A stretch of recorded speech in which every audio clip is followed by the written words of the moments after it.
Cake sponge എങ്ങനെയാണ് cut ചെയ്യുന്നതെന്ന് ചോദിച്ചിട്ട് ഒരു കമൻറ്റ് കണ്ടിട്ടുണ്ടായിരുന്നു. അപ്പോൾ ഞാൻ എങ്ങനെയാണ് ചെയ്യുന്നതെന്ന് കാണിച്ചു തരാം. ഇത് ഓവനിൽ വെച്ച കേക്കായിരുന്നു. ഓവനിൽ വെച്ചത് കൊണ്ട് തന്നെ ടോപ്പിൽ ചെറിയൊരു ലെയർ വരുന്നുണ്ട്. അത് ഞാൻ കട്ട് ചെയ്ത് മാറ്റുന്നുണ്ട് കേട്ടോ. എനിക്ക് ആകെ ഇതിൽ വേസ്റ്റ് എന്ന് പറയുന്നത് അത് മാത്രമാണ്. ടോപ്പ് ഭാഗം ജസ്റ്റ് ഒന്ന് കട്ട് ചെയ്ത് കളയും, അത്രേ ഉള്ളൂ. പിന്നെ 3 ലെയറായിട്ട് കട്ട് ചെയ്തെടുക്കുന്നുണ്ട്. പിന്നെ റെഡ് വെൽവെറ്റ് ആയതുകൊണ്ട് തന്നെ സെൻറ്ററിൽ നിന്ന് കുറച്ച് പോർഷൻ കട്ട് ചെയ്ത് മാറ്റുന്നുണ്ട്. നമ്മുടെ കേക്കിൽ പൊടിച്ചിടാൻ വേണ്ടിയിട്ടാട്ടോ അത് കട്ട് ചെയ്ത് മാറ്റുന്നത്.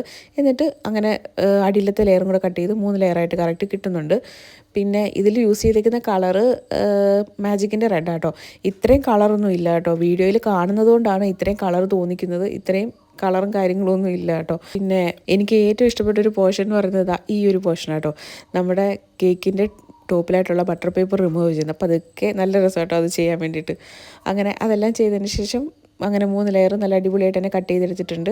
അപ്പോൾ വീഡിയോ ഇഷ്ടപ്പെട്ടാൽ കമൻറ്റ് ചെയ്യാൻ മറക്കണ്ട കേട്ടോ. അപ്പോൾ അടുത്തൊരു അടിപൊളി വീഡിയോ ആയിട്ട് കാണാം.